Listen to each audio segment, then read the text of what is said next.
Hello dear student, welcomes to you in our class. Dear student, first of all, I congratulate to you all. I am very happy and proud of you for your result, especially Kajal and Mayuri. Very congratulations for your wonderful result. Dear student, I hope you all are satisfied for your result and now start our paper number 3 English literature. In this paper, we have a two part.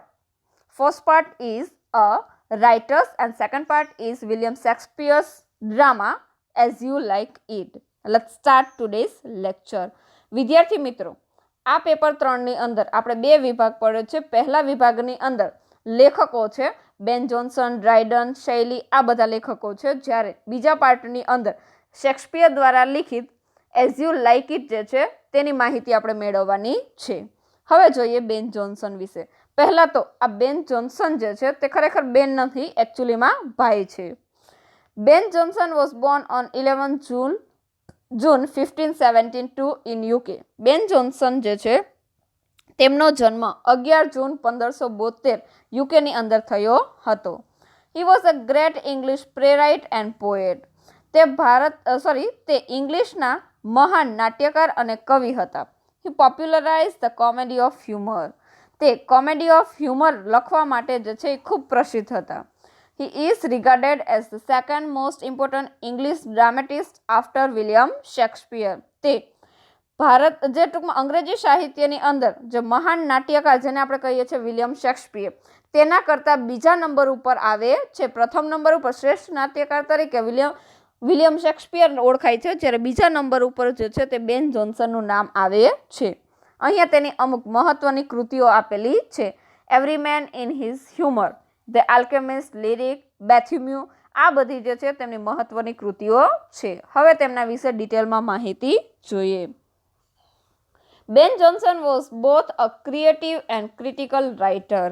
બેન Jonson જે છે તે ખૂબ સારામાં સારા સર્જનાત્મક અને critical writer. Critical એટલે કે વિવેચનકાર અથવા તો ટીકાકાર ખૂબ સારા હતા. He was a poet, a dramatist and a critic of his critical utterance. Utterance એટલે કે બોલવાની શૈલી અથવા તો ઉચ્ચાર. તે એક સારામાં સારા કવિ, નાટ્યકાર અને ક્રિટિક હતા. The most valuable is the Discovery. તેની ખૂબ મૂલ્યવાન જો કોઈ કૃતિ હોય તો તે છે discoveries. It is just a collection of notes which Jonson made from time to time. આ જે ડિસ્કવરીઝ નામની તેમની જે કલેક્શન છે તેની અંદર ડાયરી ટાઈપ્સ છે કે જે રોજિંદી ટૂંકમાં પોતાની ઘટનાઓ લખતા હોય તેવી જ રીતે તેણે પણ ટાઈમ ટુ ટાઈમ લખેલી છે. Each with a Latin heading. દરેકની અંદર તેમણે લેટિનની અંદર હેડિંગ આપેલું છે. And a varying in length from a mere sentence to a miniature essay. Miniature એટલે કે લઘુ, નાનો. અને દરેક સેન્ટેન્સ, દરેક વાક્ય જે છે તે એક નાના એસે જેવું છે. He has done both theoretical and judicial work in criticism. તેણે બંને આપેલા છે. થિયોરેટિકલ એટલે કે સૈદ્ધાંતિક અને જ્યુડિશિયલ એટલે કે ન્યાયિક, આ બંને પ્રકારના ક્રિટિસિઝમ આપેલા છે. સ્વિનબર્ગ રાઇટલી સેઝ. બેન જોન્સન માટે સ્વિનબર્ગ નામના એક રાઇટર છે તે કહે છે કંઈક sentence. A single leaf of the discoveries is worth all his lyrics, tragedies, elegies and epigrams together. એક ટૂંકમાં નાનું એવું સિંગલ લીફ એટલે કે એક ખાલી માત્ર એક પાંદડું જે છે અથવા તો એક પેજ જે છે ડિસ્કવરીનું, એ એટલું કિંમતી છે કે જાણે ઓલ હિઝ લિરિક, તેની અંદર બધાય લિરિક, ટ્રેજેડીઝ, એલિજીસ અને એપિગ્રામ્સ, આ દરેક વસ્તુ ભેગી છે. માત્ર એક પેજની અંદર લિરિક, ટ્રેજેડીઝ એટલે કે કરુણાંત, એલિજીસ એટલે કે શોક કાવ્ય, એપિગ્રામ્સ એટલે કે ટૂંકમાં પદયાત્રા, આ દરેક વસ્તુ જે છે એની અંદર એકની અંદર આવી જાય છે. Johnson is the pioneer of neoclassicism in English. ઇંગ્લિશની અંદર નિયોક્લાસિસિઝમ એટલે કે નૂતન સંસ્થાનવાદમાં પાયોનિયર એટલે કે સ્થાપક તરીકે ઓળખાય છે. He has often been describe as a champion of the rules. તેને રૂલ્સ એટલે કે નીતિ નિયમોના ચેમ્પિયન તરીકે ઓળખાય છે. R.A. Scott James says. અહીંયા ખાસ વિદ્યાર્થી મિત્રો યાદ રાખજો કે બેન જોન્સન વિશે સૌથી વધારે કમેન્ટ્સ જે છે તે R.A. સ્કોટ જેમ્સે આપેલી છે. Johnson is perilously near to the classicism of Boileau, Racine and Boileau. Johnson જે છે તે ખરેખર ક્લાસિસિઝમની અંદર બોયલ્યુ, રેસિન અને લી બોસ્યુ જે છે આ દરેકની બાજુમાં રહી અને લખેલું છે.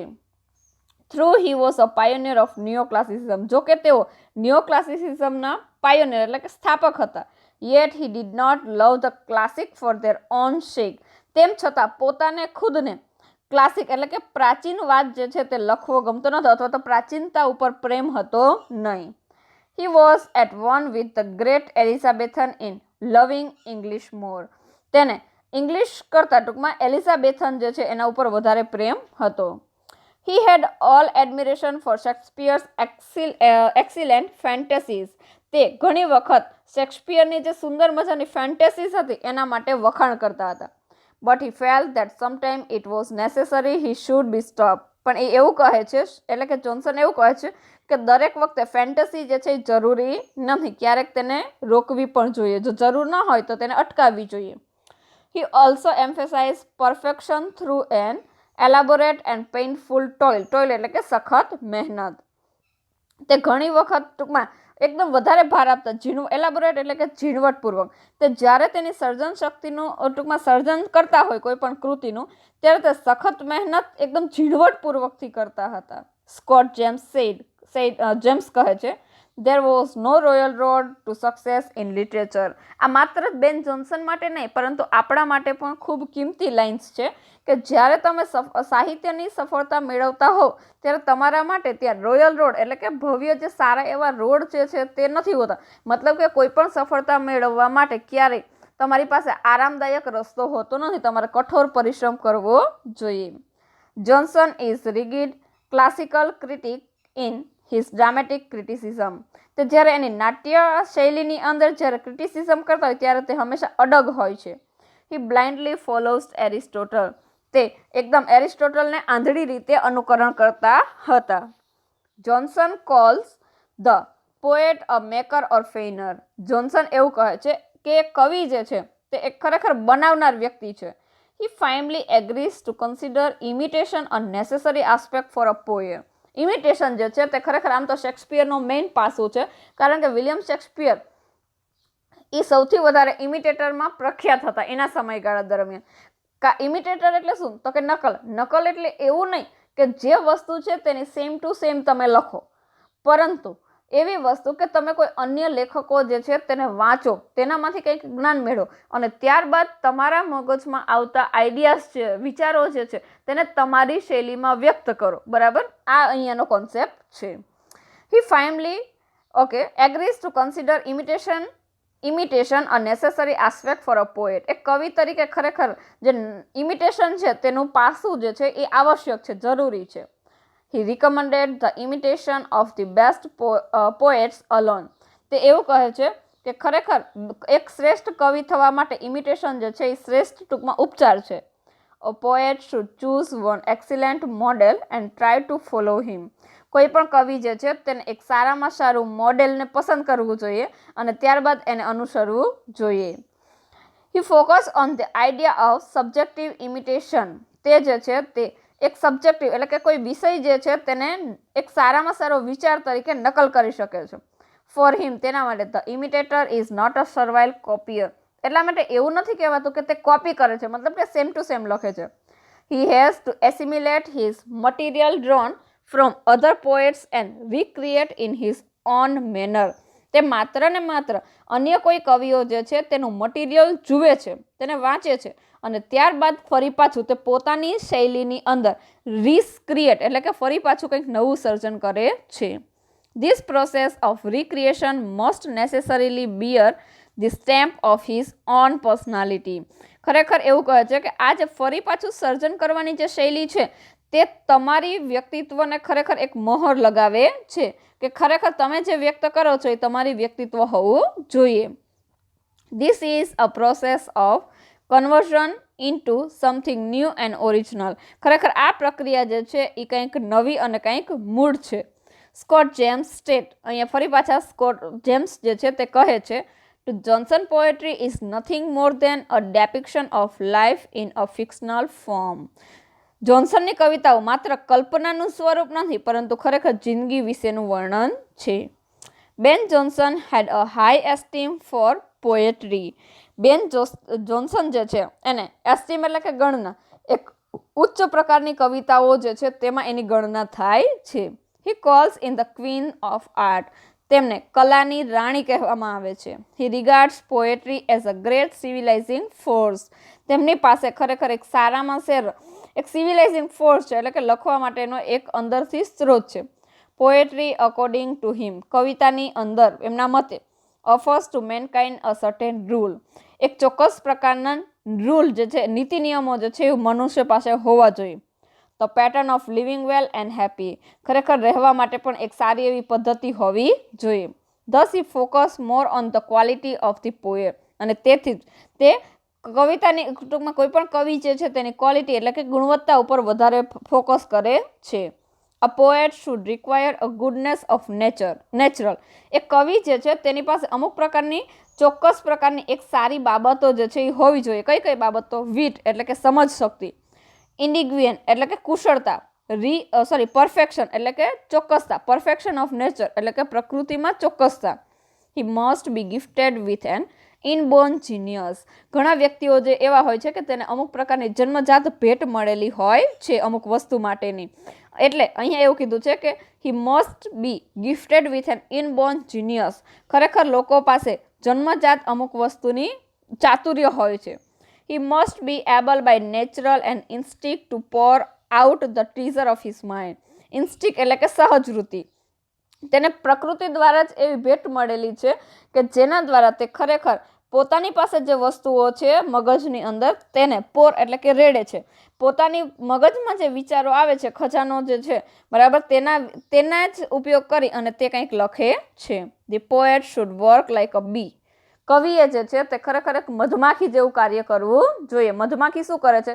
તો સારા એવા ફૂલો હોય છે, એ સારા એવા ફૂલોમાં જે રસ હોય છે એ રસ ચૂસે અને પછી જે છે એ પોતે મધપૂડો બનાવે છે. તેવી જ રીતે કવિએ પણ which gathers honey from the choicest flower. જેવી રીતે મધમાખી સારા એવા પસંદીદાના ફૂલો હોય છે એના ઉપરથી મધ ભેગું કરે છે, તેવી રીતે the poet must be able to convert the substant or riches to another poets to his own uses. એટલે કે એવી જ રીતે કવિએ પણ કોઈ સારા એવા અથવા તો અન્ય જે સારા એવા કવિઓ છે તેને એવી રીતે અનુસરવા જોઈએ કે એનામાંથી સારી સારી બાબતો જે છે તે તેને લેવી જોઈએ. As Johnson says. જોન્સન કહે છે કે I am not of that opinion to conclude a poet liberty within the narrow limits of law which either the grammarian or philosopher prescribe. હું એવું નથી કહેતો કે ભાઈ કોઈ પણ કવિ જે છે તેને એટલી બધી છૂટછાટ હોવી જોઈએ કે જેના કારણે એની કોઈ લિમિટ જ ન હોય, કોઈ કાયદા જ ન હોય, પરંતુ ખરેખર એની પાસે ચોક્કસ પ્રકારનું ગ્રામર અને ફિલોસોફી જે છે એ હોવી જોઈએ. Johnson also pays great attention to the cultivation of a good and effective style. ખરેખર જોન્સન પાસે એક સારામાં સારી કલ્ટિવેશન એટલે કે સુધારવાની, ખરેખર એની પાસે એક અસરકારક અને એક સારી એવી સુધારવા માટેની એક ટૂંકમાં એક ચોક્કસ પ્રકારનો એની પાસે સ્ત્રોત હતો. Which is according to him. અને તેના જ મતે an expression of a personality. અને તે જ ખરેખર તેની વ્યક્તિત્વ જે છે તેને એક્સપ્રેસ એટલે કે વ્યક્ત કરે છે. He suggest 3 things for the good style. અહીંયા જોન્સન, આ ખાસ ઇમ્પોર્ટન્ટ વસ્તુ છે. જોન્સન અહીંયા એક સારું વ્યક્તિત્વ અથવા તો એક સારા કવિ માટેની અથવા તો એક સારી જે બાબત છે એના માટેની 3 વસ્તુઓ લખે છે. Read the best author. એક સારામાં સારા જે ઓથર છે એટલે કે લેખકો છે તેને વાંચો. Observe the best speaker. સારામાં સારા વક્તા છે તેનું નિરીક્ષણ કરો. Most exercise of his on style. અને આ બંનેનું સાંભળેલું અને વાંચેલું જે છે તેને તમારી શૈલીમાં પ્રેક્ટિસ કરો. એટલે કે જેમાંથી તમને જે યોગ્ય લાગે છે તે વસ્તુનું તમે વારંવાર પ્રેક્ટિસ કરો. It is observe that. અહીંયા તેથી જ દેખાય છે કે Johnson has given the most interesting remark on bacon and Shakespeare. અને અહીંયા તેથી જ તમને જોવા મળે છે કે બેન જોન્સનની ઉપર સૌથી વધારે બેકન અને શેક્સપિયર જે છે તેની ટૂંકમાં તેની છાપ જોવા મળે છે. For Bacon he says that Bacon process the tastefully. અહીંયા બેકન માટે કહે છે કે બેકન હંમેશા એક ટૂંકમાં ટેસ્ટફુલ એટલે કે કંઈક સારું આપે છે. No man ever speak more neatly, more precisely, more weightily, or suffered less emptiness, less idleness in what he utters. અને એવું કહે છે એના માટે કે ખરેખર કોઈ માણસ જે છે એ એટલું સ્પષ્ટ, એટલું જે છે એ ટૂંકમાં પ્રીસલી એટલે કે એકદમ ટૂંકમાં આમ સાર રૂપે અથવા તો એકદમ ભાર આપીને, મોર વેઇટલી એટલે કે એકદમ સરસ હેવી, અને સફર લેસ એમ્પ્ટીનેસ ઓછો પ્રયત્ન કર્યા બાદ, લેસ આઇડલનેસ એકદમ ઓછા આળસે, ઇટ વોઝ અટર્ડ અને તે લખે છે. હી પરફોર્મ ધેટ તે અહીંયા પરફોર્મ કરે છે કે in our tongue which may be compared or perfect to isolated. Okay, એવું કહે છે કે કદાચ આપણી જીભ જે છે તે કદાચ એવી હોઈ શકે કે ઘમંડી હોઈ શકે, ગ્રીસ ઓર હોલી રોમ, જેવી રીતે ગ્રીસ અને રોમના લોકો છે એવી રીતે ઘમંડી હોઈ શકે. Jonson also not the following qualities of Shakespeare as a great writer. Jonson કહે છે કે આ બધી જે ગુણવત્તા, ઉચ્ચ પ્રકારની ગુણવત્તાઓ છે તે વિલિયમ શેક્સપિયરની અંદર જોવા મળે છે. His unchallenged supremacy in English poetry. ખરેખર તેના જેવી ઇંગ્લિશની અંદર કવિતાઓ જે છે એ કોઈ લખી શકતું નથી, એવી મહત્વની કૃતિઓ જે છે એ કોઈ લખી શકતું નથી. A right to be alone class with the great of the ancient and original born of native genius and a universality a preference of a appeal. ખરેખર પ્રિફરન્સ એટલે પરમેનન્સ એટલે કે સ્થિર ટૂંકમાં. ઓકે, એના જેવી જે ખરેખર જીનિયસતા જે છે મૂળ ટૂંકમાં વૈશ્વિકની અંદર, આખા વિશ્વની અંદર, પ્રાચીન જગતની અંદર જોઈએ તો વિલિયમ શેક્સપિયર જેવી ખરેખર જો છે તે ટૂંકમાં જીનિયસ એટલે કે ટેલેન્ટ કોઈનામાં છે નહીં. He says that તે કહે છે people praise and honor Shakespeare by saying that. અહીંયા લોકો શેક્સપિયરના માન અને એના વખાણમાં કહે છે કે whatsoever he penned, જે કોઈ પણ વસ્તુ, કોઈ પણ જાતનું લખાણ લખવા માટે, he had blotted 1,000. એટલે કે વિલિયમ શેક્સપિયર કોઈ પણ એક વસ્તુ લખવા માટે હજારો વખત એક વસ્તુને લખે છે અને બ્લોટેડ એટલે કે ભૂંસી નાખે છે. એટલે કે કોઈ ધારો કે ડ્રોઈંગ બનાવતા હોય, એક વખત તમે ડ્રોઈંગ બનાવ્યું, સારું ન બન્યું તો ફરી પાછું સાફ કરો.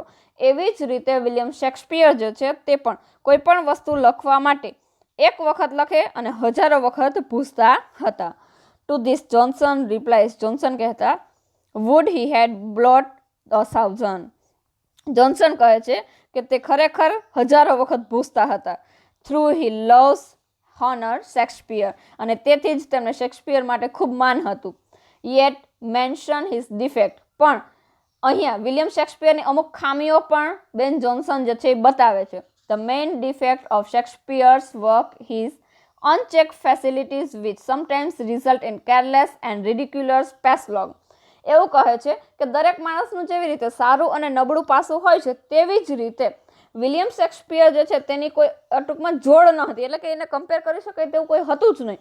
એટલા વખાણ કરે છે. તેની સાથે અમુક ખામી પણ હતી. તો એ ખામી કઈ હતી કે એ જે છે એ પોતે જે લખતા હતા તે ક્યારેય ટૂંકમાં ચેક ન કરતા હતા, લખાઈ ગયા પછી એને ચેક ન કરતા હતા, અને એના પરિણામે ક્યારેક એ બેદરકારી દર્શાવતા હતા, અને તેથી જ ક્યારેક તેનું કાર્ય જે છે એ રિડિક્યુલસ એટલે કે હાસ્યાસ્પદ બની જતું હતું. ઇન શોર્ટ, હવે અહીંયા ઉપસંહાર આવે છે જેને આપણે કન્ક્લુઝન કહીએ છીએ. It is observed that Johnson's attitude of a liberal classicist. અહીંયા તેથી જ આપણે દેખાય છે કે જોન્સન જે છે તેનું વલણ કંઈક એવું છે કે પ્રાચીન અને છૂટછાટવાળું. He shows reverence for the ancient. તે રિવેન્સ એટલે કે પૂજ્ય ભાવ, તેમને પ્રાચીન બાબતો ઉપર પરમ ટૂંકમાં ભાવ હતો. But he nowhere suggest a servile protester before him.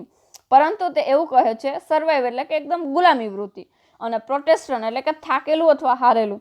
તો એવું કહે છે કે ખરેખર હું એવું નથી કહેતો કે કોઈ પણ જગ્યાએ જે છે તમે એવું ટૂંકમાં પ્રાચીન અથવા ગુલામ વૃત્તિવાળું લખો. બિફોર હિમ, તેમની સમક્ષ મૂકો. હી એડવાઇઝ ઇમિટેશન. બેન જોન્સન એવું કહે છે કે ઇમિટેશન કરો, ઇમિટેશનની સલાહ આપે છે, but it should not be mere copy only, પણ માત્ર કોપી ન કરો.